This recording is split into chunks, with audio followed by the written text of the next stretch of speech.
All right, well, welcome to part 2 of the Introduction to the Ancient Near East, where we are looking at all things the world of the Bible, the Old Testament, what's really happening there. And so hope that you've already watched part 1. If you haven't, tune into that. And then in this part, we're going to dive a little bit more into the actual civilizations, what their beliefs are, what their customs are, more about their language, and kind of get into more of a dialogue and questions with the scholar himself, Mark. So excited to dive into this, and I will hand it over to you and kind of let you dive into those topics.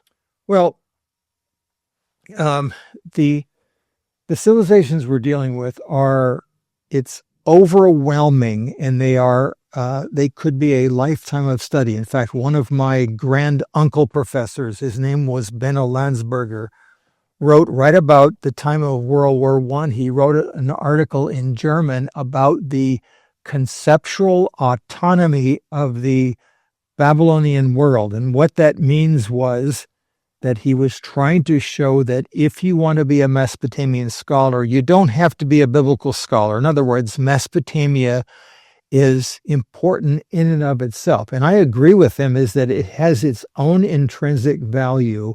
And when I started studying this, I became fascinated with it.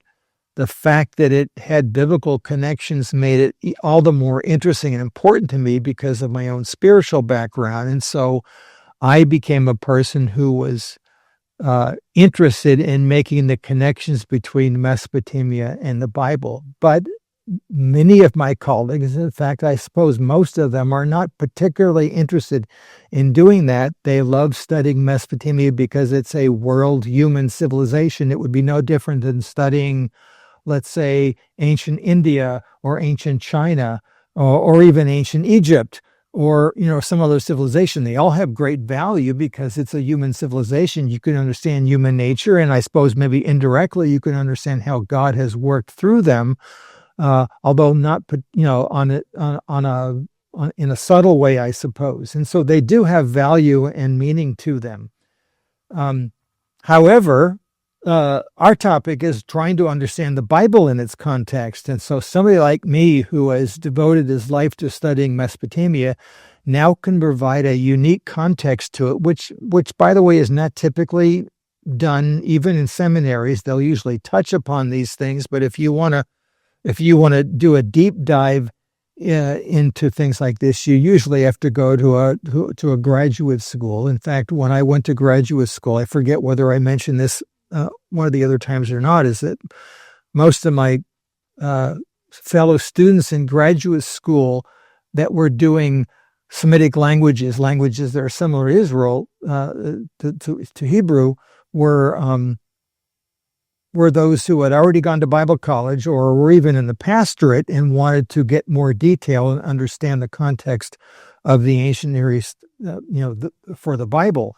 And so I had a built-in group of young men and women who were interested in this, but it hasn't typically trickled down to the rest of the populace. And for many of us, it's because we have not done a good job at providing a context or even a platform to help the average lay interested reader to understand it. So usually when I talk about this to people who have no knowledge of it whatsoever, they said, I didn't know anything about that. And sometimes they're interested in wanting to pursue it, or there's like, well, that's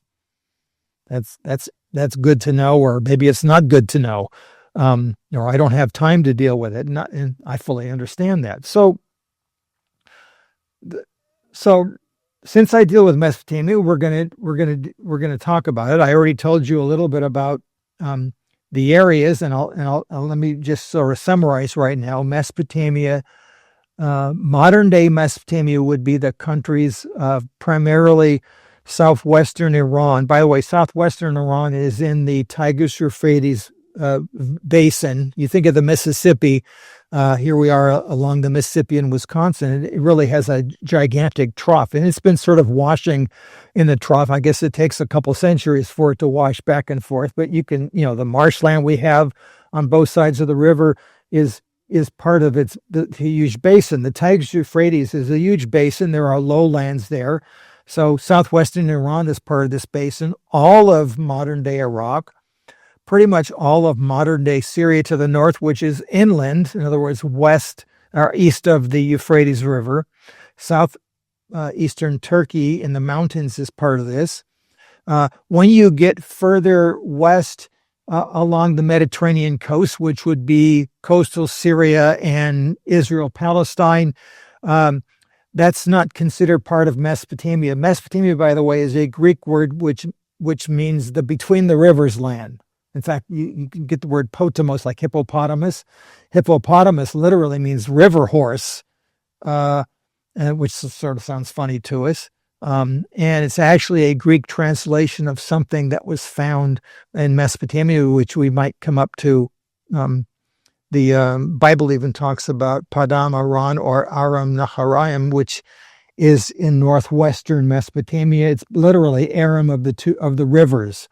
And so it's the Greek translation of it. And it's a pretty daunting word, by the way. And you probably had to study Mesopotamia and Egypt for at least 15 or 20 minutes, in school. And Egypt was always more interesting. And there's an obvious reason, by the way, that people are more excited about Egypt. The Egyptian monuments survived and they're still standing. The pyramids, they're standing there because they're made of stone. In Mesopotamia, no monuments survived the dust of time. They're all buried. And so all we knew, like I told you about Mesopotamia, is what we found in a few scattered references in Scripture, which was a bad press, a few ignorant statements in classical sources, and that's pretty much about it. And so we knew that there was lots of people groups. We had no idea how they worked and the like. If I would be giving a lecture about the origins of civilization, let's say in 1924, I would tell you that the first civilization was Egypt, and that civilization began along the river valley of the Nile. And soon thereafter, civilization began along the Tigris and Euphrates. And that would have been dated, they would have tried to figure out how to connect that with the biblical flood. And we still can't do it, by the way. And that'll be another story that we talk about in terms of time and dating. But if they had a conservative belief and believed that the Bible was the fountainhead for all this, they would try to figure out how Egypt and Mesopotamia were dealt with in a chronological way, and they weren't sure, but they saw Egypt and Mesopotamia as very, very early, maybe 4,000, 5,000, 6,000 years BC. That was the estimate at that time. Although archaeologists, starting with Petrie and others, began to use particular dating systems to tweak this a little bit. And we're still not convinced that we know exactly what we're doing, but the dates have gone down. And I'm most concerned about the origin of writing. In other words, I'm a historian. I deal with history. Prehistory is really interesting, but that's prehistory, and so it's not my area of specialty. And so in 1920, I would have said the earliest writing system was probably Egyptian hieroglyphs, and they were found around maybe 3000 BC. The earliest evidence of it in Mesopotamia was maybe a close second, but we're not sure.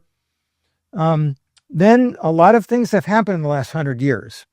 First of all, Braidwood and his wife, Mesopotamian scholars, began working in what we would call northern Mesopotamia, called Assyria, looking for evidences of precursor civilizations. Now, since we are convinced that civilization began along the major river valleys, there was a problem. In order to live in a river valley, you have to be very highly organized, and there has to be a network of towns. In other words, if I'm living at the city of Mari in central, even today, we were excavating along the Euphrates River, and I remember one day just sort of staring out at the river, which was about 100 meters from where I was up on top of the mound of Turka, and I saw a dead donkey float by. Nick, and that's really interesting. I wonder where it's going. And I realized that's going to go to Iraq because we're only an hour away from Iraq. And the Iraqis are probably not going to be overjoyed about getting the Syrian garbage in the river. I wonder what and when I was there, by the way, within a couple of years, the Iraqis and the Iranians were having their big war. And so Iraq was off limits and they were not on good terms with Syria. And so, we're just an hour away from, a big war down there and two countries that don't like each other. I'm thinking, so the network is broken. I wonder what they're doing about river systems and economics, etc. There's a breakdown here. So it made me realize people had to be well organized in antiquity to live amongst the rivers because of flooding. And by the way, the Tigris and the Euphrates, unlike the Nile, floods on a very irregular basis. So you really had to be on your game to live there.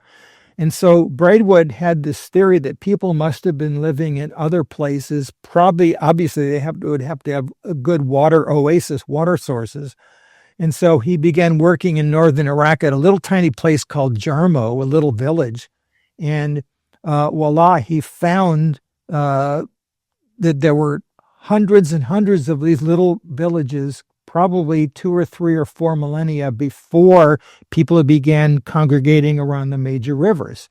And so, in fact, the highest concentration of these towns happens to be in the area of Syria between the coast and the Euphrates River, and then into Syro-Palestine, wherever there's a small body of water, you could have people living there, but they weren't near the Mediterranean Sea, and they weren't near the big rivers. They were near tiny rivers, water sources. And so, whoever these people are, these are your prehistoric peoples. They can't begin coalescing near the major river valleys, and I'm now talking about the Tigris and Euphrates, until they have some type of major social organization, which means that I'm from, one town, you're from another town, and we have to be able to communicate with each other, which means we have to have some sort of social agreement that I'm not going to lop your head off as soon as you come near me, and you're not going to lop my head off. And so we have, I've got something that you want, you have something that I want. Like I've got control of the river up north, and you want to make sure that you've got goods down there. And so guess what? We found out that it's better to trade with each other than to try to kill each other off. And that evidently takes a while. I'm trying to make this as simple as possible. It isn't at all. And by the way, since I'm not a prehistoric archaeologist, this is about as sophisticated as I'm going to get with all this. And so sometime around, between 6,000 and 5,000 BC, we see people beginning to coalesce around the river valleys. Now, if you're going to ask about when the flood is and all that other stuff, we'll talk about that later. Just bear with me. You're not going to get your questions answered. And by the way, even if I answered your question, you'd still be going away scratching your head. Wait a minute, that doesn't satisfy me. And then my answer to that will be, I did my job well. So anyway, so they begin coalescing around the Tigris and Euphrates River Valley. By the way, we don't know who these people are. You're thinking, well, that's sort of dumb. Why don't know who these people are? Well, I said there's no language yet, so how do I know who they are? In fact, a significant percentage of the ancient mounds found in ancient Mesopotamia, we don't know the name of the mound. Okay, so what's the deal about that? Let me give you an example. When I told you that last time about Mr. Botha going and excavating Nineveh, and he didn't know it was Nineveh, he should have asked the locals, because the locals had an Arabic name for the mound. It was Tel Nabi Yunus. Tel is the Arabic name for human-made mound. In Hebrew, the name is Tel, T-E-L. It's the same like Tel Aviv. It literally means the Mound of Aviv. So, and the locals then and now are very well aware of the difference between a hill that is human-made and one that is natural-made. Okay, they have a different name for them. And a human-made one, it means if you walk on top of the mound, you'll see broken pieces of pottery and brickwork and other things. In other words, this used to be a city. And that's really perplexing to us as moderns to think of an ancient mound that originally had been a real live booming city at some point. And so most of the towns, by the way, mentioned in the Bible, we don't know the name. In other words, if we go to a mound today, we don't know if that mound, let's say, they didn't know it was Nineveh until they found a text that said this is Nineveh, or at least text that had the name Nineveh on it. Most ancient cities are now known by their Arabic name. So, for example, I worked up in the north at a place called Tel Mozan, literally Mound of the Wasps in Arabic. We were hoping it was the city of Urkesh, which was a Hurrian capital city, but we didn't know for a couple of years until we found inscriptions that had the name Urkesh on them and said, voila, that's really cool. That does not happen very often. And so there's lots and lots of, so you'll see lots of towns even today, even in Israel, where it'll be called by its Arabic name because we don't know what the ancient name is, or we're not certain about it. And so, and sometimes it'll use, if it's in Iran, it'll use sometimes an Arabic name because of the power of Islam, but sometimes it'll have an Iranian name or a Turkish name or the like. And so, depending on where you are, but of course, in the 19th century, who ruled this whole area? The Ottoman Turks. And so there was a Turkish flavor over every overview on all of that. But internally, we had dozens of local groups, Arabs, Kurds. And unfortunately for the Kurds are living today sort of equidistant, in the middle of Turkey, Syria, Iraq, and part of former Soviet Union, and so they don't have their own particular country. And so there are Turkish Kurds and Syrian Kurds, etc. And I remember living in a Kurdish village for a while, and I had learned some Arabic, and I said, well, all these kids are speaking Kurdish, so let me see if I can try to learn a little Kurdish. I had the representative come over to me and say, Mark, that's not cool. I said, what's the matter? He says, the little Kurdish kids, this is a highly sensitive place. They might rise up and revolt. They have to go to school to learn Arabic. They don't know any Arabic. And so if you're learning their language, it's going to look like you're on the rebel side of the government. I said, okay, it's cool. No more Kurdish for me, and I can tell you now, the only word I remember in Kurdish is the word for a Kurd. It's crud. Anyway, so anecdote after anecdote. I know, in fact, students would usually tell me that my class is an anecdote looking for a topic. So anyway, when do we find writing is the next question. And right now, today, I can't tell you about tomorrow, but today the earliest form of writing is what we would call the cuneiform writing system. It's actually not technically cuneiform because it's not written on clay, but we now have some things written with the cuneiform type script. The guess right now is to estimate it to be around 3500 BC. Okay.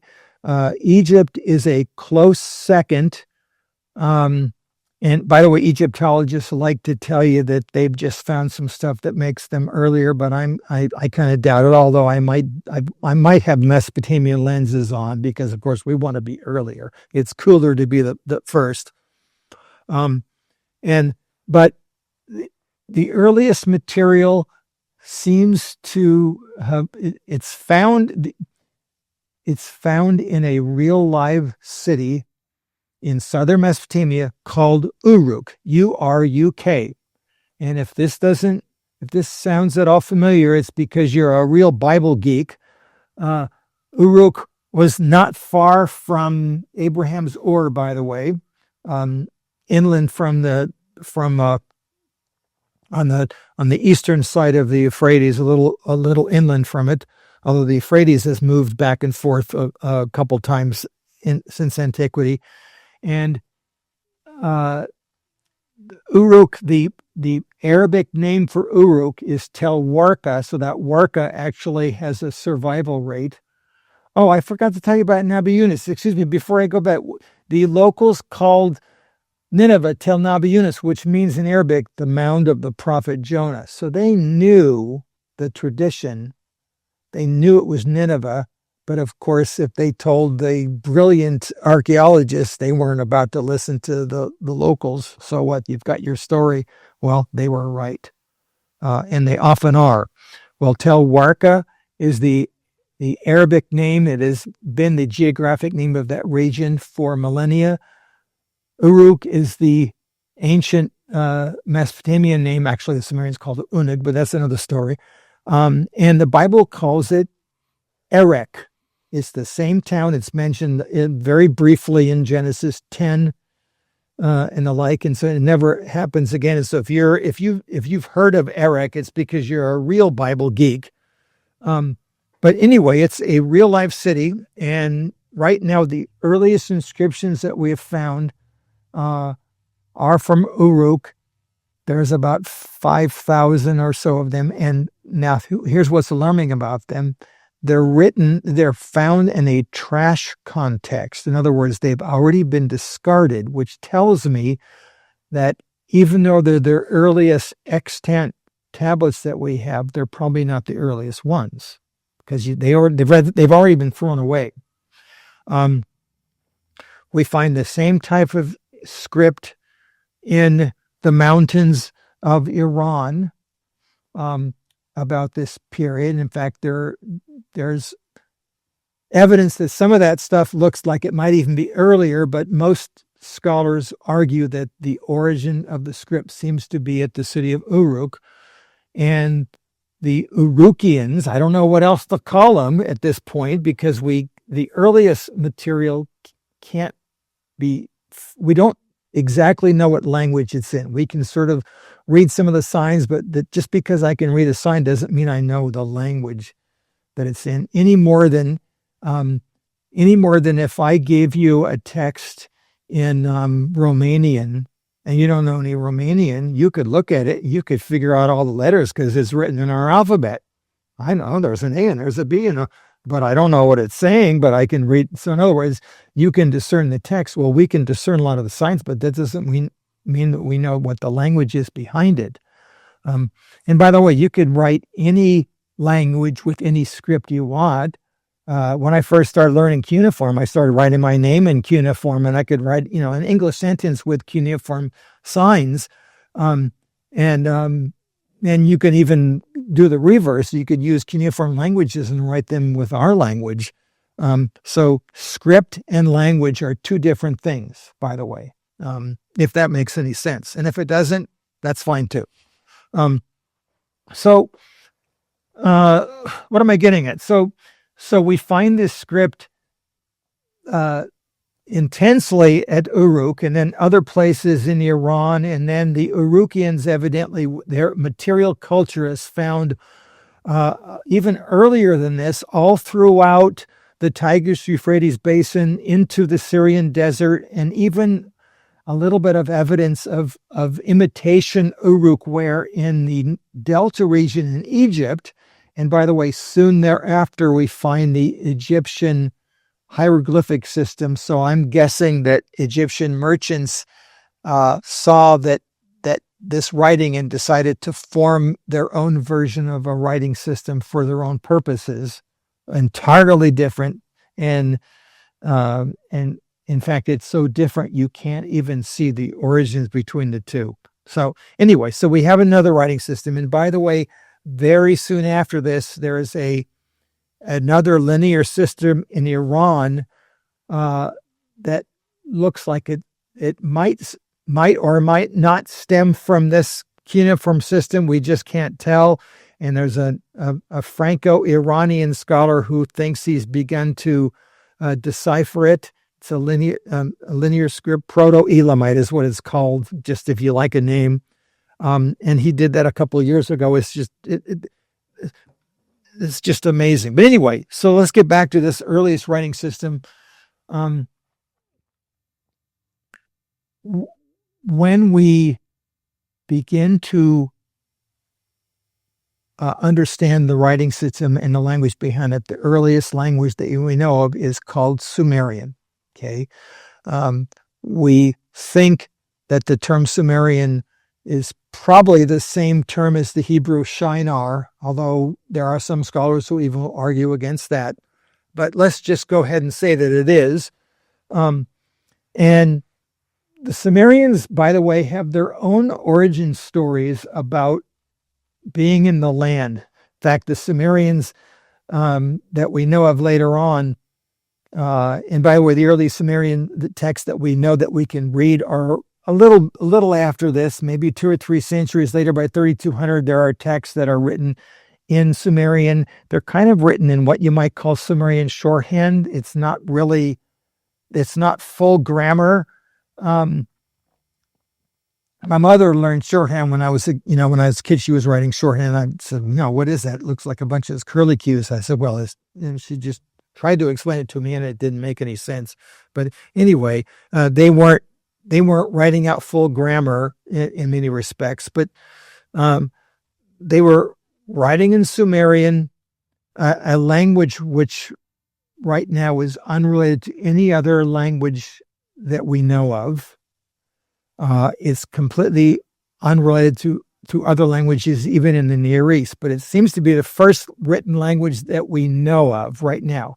However, if people were writing on perishable materials like wood or wax, that's always a possibility. In other words, this is how we know it right now. The Sumerians, by the way, in later myths that we have 2 origin stories. You're going to love this. One is that they called their land the land. Okay, well, of course, that's a tad ethnocentric. Hey, I'm well aware of this. I came from a place in Southern California that we called the Valley.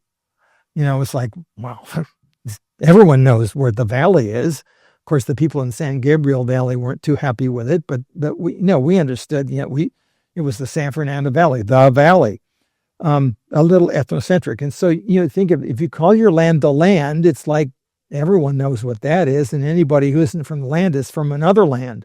But they had a second origin story, and the other origin story is they came from somewhere else, usually to the east, people have made some connection between them and even what was going on in the Indus Valley. And so, we just don't know. So that sounds utterly contradictory, but it actually doesn't if you think about it. The Sumerians are probably a product of indigenous peoples and outsiders. And so in other words, I understand this being of Greek ancestry.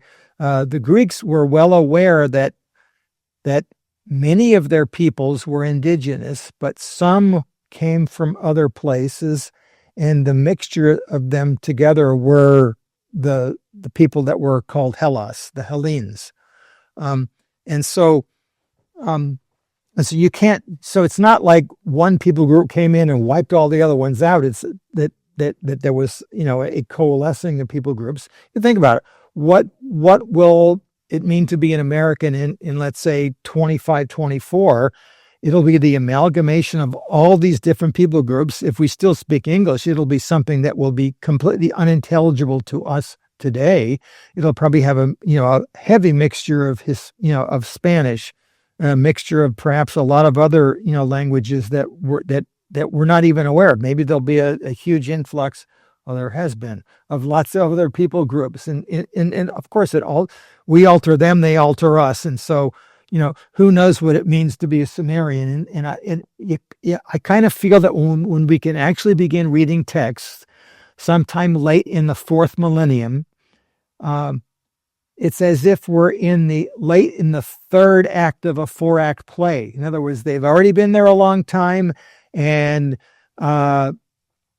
they've started to write, and then it makes somebody be a little philosophical. I wonder why they started writing at that point.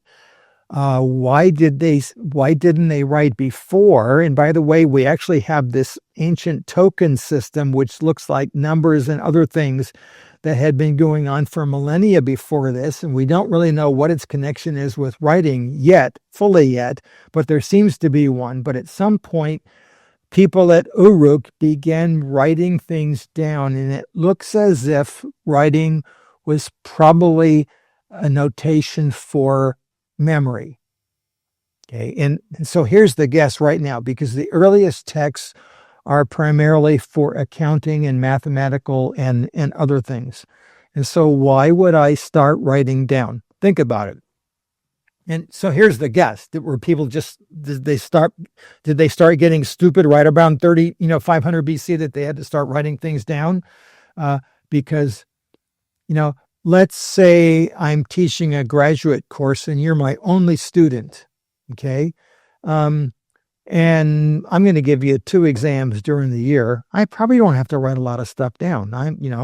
Hey, you did pretty good on the first exam and you did really good on the last exam. So, and I'm going to give you an A or whatever it is. But it's not very hard. But let's just say you say, hey, I got a couple of buddies who want to take your course. Can I have a couple of buddies come? Yeah, sure. Well, they got some buddies too. And now I got a class of 32.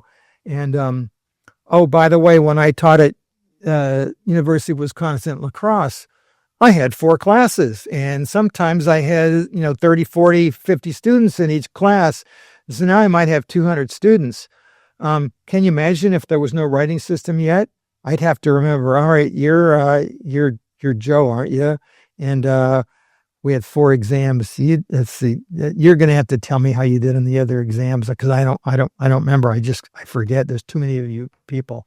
In other words, somebody decided they had to make some sort of notation system.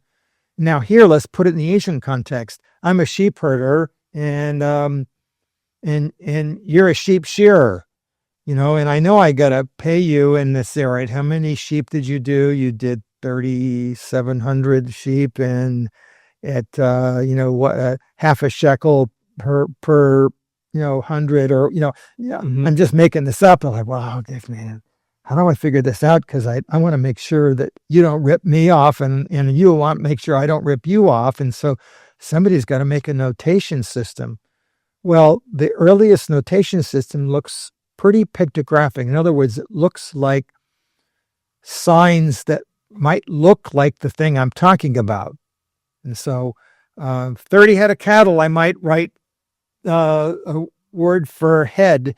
And by the way, the Sumerians used a system of numbers that was not based on the decimal system, but the sexagesimal system. It's based on 60. And that might give you a clue about what's going on with numbers in Genesis, by the way. And then we'll talk about that later. And I'm just throwing that out as another way of looking at things. Look, especially at the advanced ages of some of these patriarchs. If they're doing this with a sexagesimal system, it just changes the whole setup. I'm not saying I know for sure, by the way. So anyway, it looks as if writings was for memory purposes. I know I'm getting in the weeds here, but it's fun for me. So I'm hoping it might be fun for at least one of you out there. It's at least fun for me. So okay, good. Well, we're having fun in the room at least. But you're also a geek, and I'm saying that in the worst way possible, by the way, but in the best way possible. So you got infected. Yep. But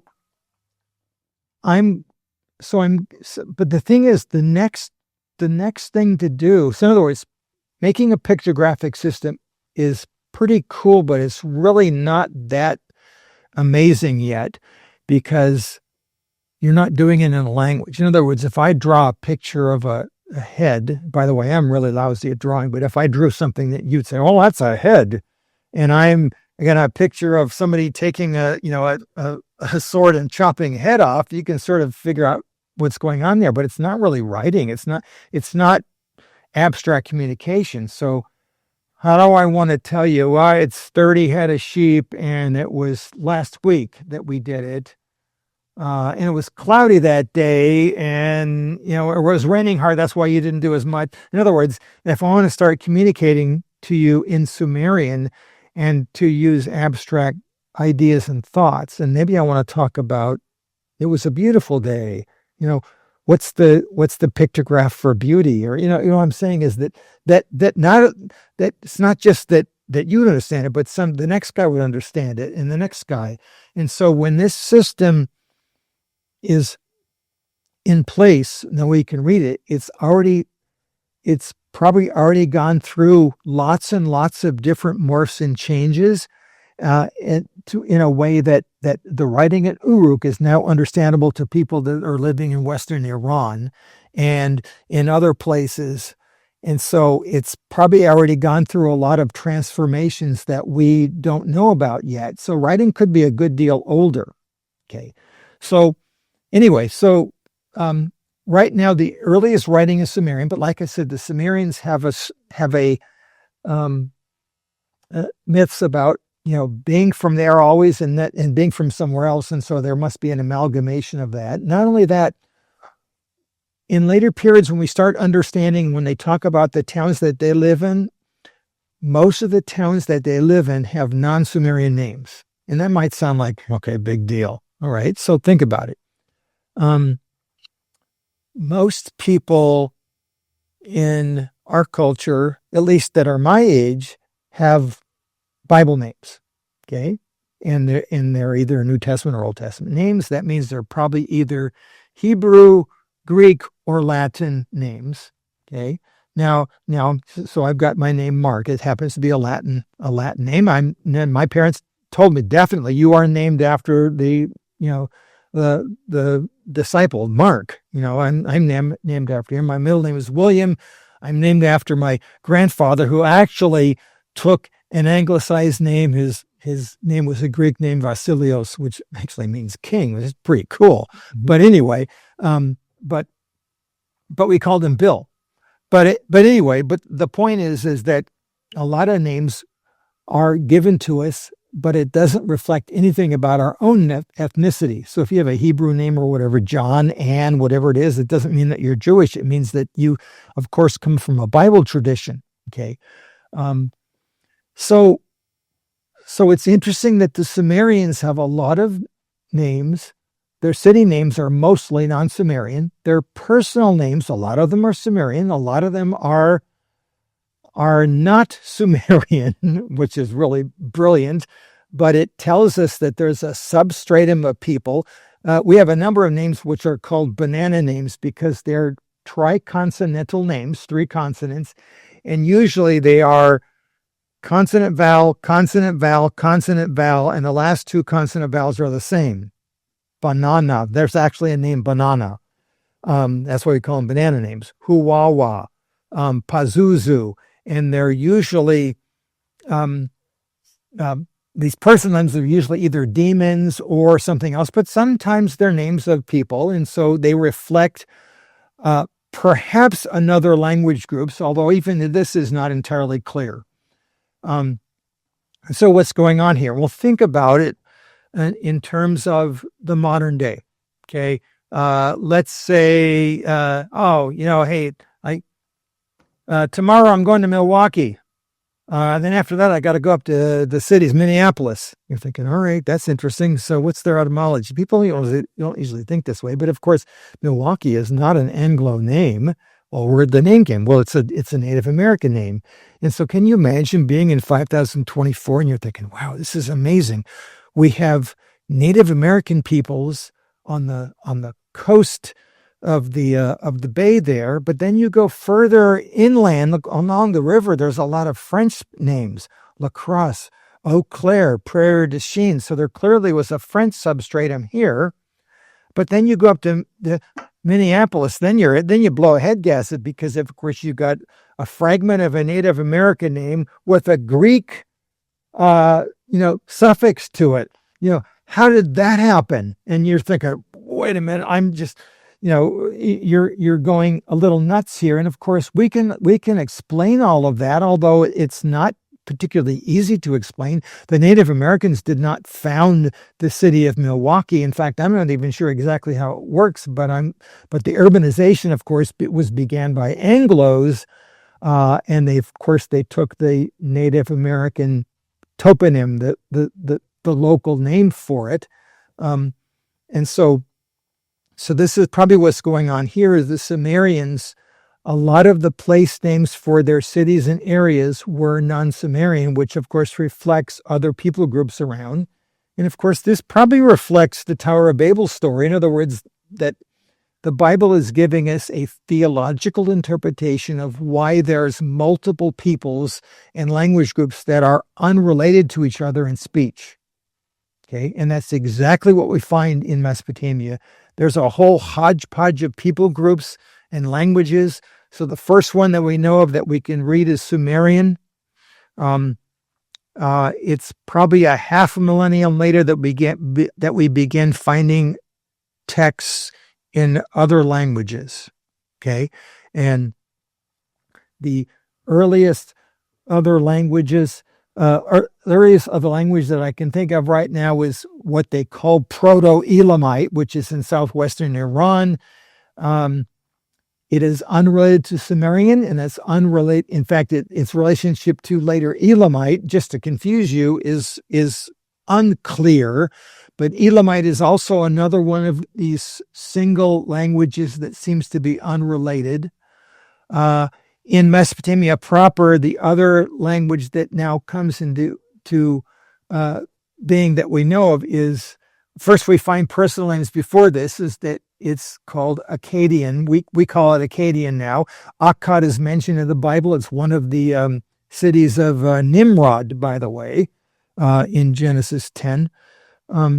We can talk about him later on too. Very confusing figure, and we don't know exactly who he was, and we can't find him in any Mesopotamian source, no matter what you're being told. He can't be. The Akkadian language we now know is a great uncle to Biblical Hebrew. It's close. In fact, it's so important that I know this is going to sound sort of weird. You know, the Old Testament was for the most part written in Biblical Hebrew. It's a dead language. The relationship between it and modern Hebrew is about as close as modern Greek is to ancient Greek. You can see the connection. That's about it. But the ancient biblical text has about upwards to 2,000 words in its original text that are single attestation words. In other words, it's only mentioned one time in the entire text. And we know how the rabbis used them later on, but in its original context, let's say from the Mosaic period or later, we don't know how the word was originally meant to be used. And so we just take a wild guess. And sometimes we just go with the rabbis thought later on. Sometimes they're right and sometimes they're not right.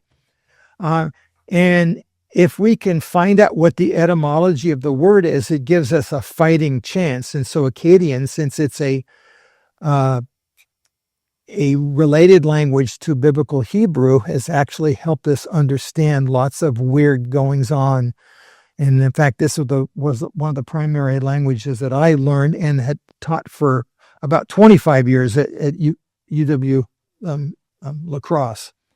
And so it is revolutionized our understanding of much of the biblical material. And in fact, that's one of the reasons I think Mesopotamia is so important. Now, to be more confusing, Akkadian and Sumerian are about as close to each other as English is to Chinese. Okay, they are, the only reason they're alike is that they're both from planet Earth.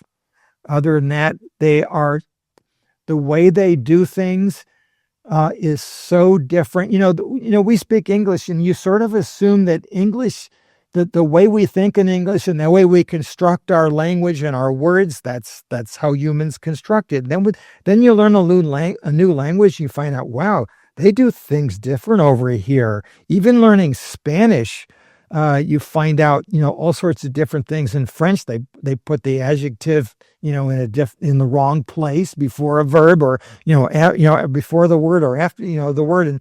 And in German, they put the they really mess things up. They put the verb at the end, and then if it's a compound verb, sometimes they cut that. They pull them apart and put them in different places. And if you take a a word that has three different words together and you fuse them together, it actually means something different than the original word. And so, like, why do they do that? And of course, they're thinking the same thing about English when they have to learn English. Why do they do this weird stuff in English? And so when we find the Akkadian language being written down, so this is about, I guess around 2600 or so, we find Akkadian texts and Sumerian texts. And by the way, these are done by scribes. It doesn't look as if the average person is writing stuff down. They can probably look at cuneiform and make some sense out of it if they know some signs, but they are not trained in it any more than you and I would be trained as lawyers to read a legal document. It's like, well, I see all these words. It looks like it's in English, but I don't know. I've never put these words together like this, the aforementioned this of the previous blah, blah, blah. And it's like, okay, great. Tell me what it means, lawyer, and then I have to get another lawyer to tell me whether that lawyer is making any sense. And, I'm of course exaggerating, but for effect. And so, if you learn Sumerian, you probably learned Akkadian, and it doesn't tell me anything about what your actual own language was yourself. And so we have, for example, people who are writing in Sumerian who have Akkadian personal names, and we have people who are writing in Akkadian who have Sumerian personal names, and it looks as if by the time we find Akkadian texts, we have a Sumero-Akkadian civilization. In other words, they are so intermixed together that they're indistinguishable in terms of people group, even though the languages are completely different. If this is confusing, it's supposed to be, by the way. Okay. So we really have something that we call a Sumero-Akkadian civilization in terms of writing. Okay. We have two major languages written with the same writing system, although they are so different. And by the way, Akkadian was, since it's close enough to Hebrew, when we started finding the Akkadian texts, they could be understood because, well, this is like,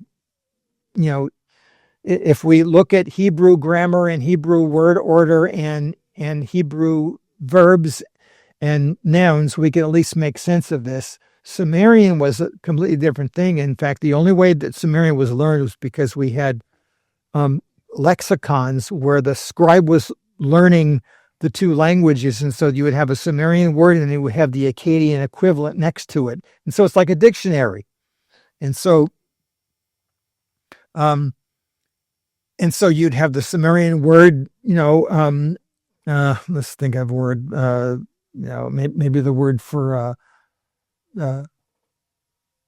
palace, Hegal, and then you have the Akkadian equivalent, since they took the word and made it into an Akkadian, so they would have it in the script, ekalum.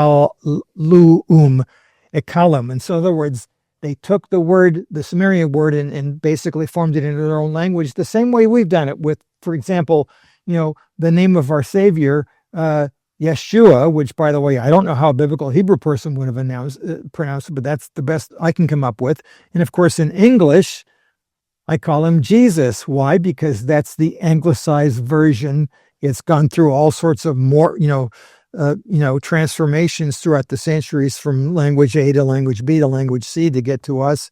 And it's perfectly understandable. I'm sure that God understands this when we use our English word Jesus, like, who is that again? Is that Yeshua? Yes, it's okay. So in other words, so the Sumerians and Akkadians are mixed together so indiscriminately. And so we have the Sumero-Akkadian civilization, which is beginning around 3000, and the writing system will still be used all the way up until about 100 years AD. At that point, it's being used for a very particular purpose, astronomical observations. It's already been superseded by other language systems. But the Sumero-Akkadian civilization that we have in 3000 is now, it seems to last for a good about 3,000 years. So we have the Sumero-Akkadian culture. They're the predominant two language groups. But but it's actually a lot more complicated than that. Just to mess you up, and to mess me up too, by the way, is that a cuneiform writing system was used for multiple languages. In other words, once writing was invented, peoples from outlying areas began using it for their own purposes. And by the way, since Mesopotamia is sort of an open plain, lots of different people groups have come in and out of this area, either by invasion or by migration or what have you. And they ultimately come in and sort of mix together, and they become Mesopotamians, I suppose you could say, but there's multiple ones. And so, for example, in the third millennium, we know from the north there are Hurrian peoples coming into the north. They're probably the Horites in the Bible, unless they're not, but we're just not sure. And by the way, they also enter into Syro-Palestine, and so we actually have a lot of Hurrian names. Jerusalem, the king of Jerusalem, a little bit after Abraham, he's got a nice Hurrian name. And so Hapa is Abdi Hapa. So he's actually got a Semitic name with a Hurrian name attached together, mixed together. And so Hurrian peoples, they did start writing some scripts. We have never found an actual Hurrian archive, but we found, Hurrian text. And there's just a handful of people in the world who know Hurrian. Fred Bush, who I got to know, who was a Bible scholar, had learned Hurrian, so he was pretty cool to know. And we started to learn a little bit of rudiments of Hurrian when we started working up at the city of Urkesh, except that most of the texts we found there were in Akkadian. So I was like, okay, run-of-the-mill stuff. So Hurrian. When the script got over into Turkey by the mid-third millennium, they started writing in their own indigenous language. It was an Indo-European language, which we call Hittite. It's actually closer to Greek. In fact, the Hittite word for water is watar, just pretty cool. And some of the familial names are not unlike ones that you find even in English. And so but we can go into that later. But dozens of other languages were used. And even in Mesopotamia, some people groups decided not to write in their own language, but to use the Akkadian one. So there are groups also from northeastern Iran and other areas. We call them the Kassites. They come down and they actually became Babylonians and ruled Babylon for 500 years, took on Babylonian culture, but they have weird Kassite personal names. But for whatever reason, they decided not to write their own language. We have a group of people from inland Syria, which come and migrate into southern Mesopotamia. They're called Amorites. And I think that Abraham probably was ethnically an Amorite, and their language was a Western Semitic language, very close. In fact, it's probably a language very close to Biblical Hebrew, but it's before it. And it doesn't look as if they wrote their own language down because it was so close to Akkadian, except that just recently, within the past few years, we found a lexicon that was Amorite to Akkadian. So we're beginning to think that maybe we're going to find some Amorite texts at some point.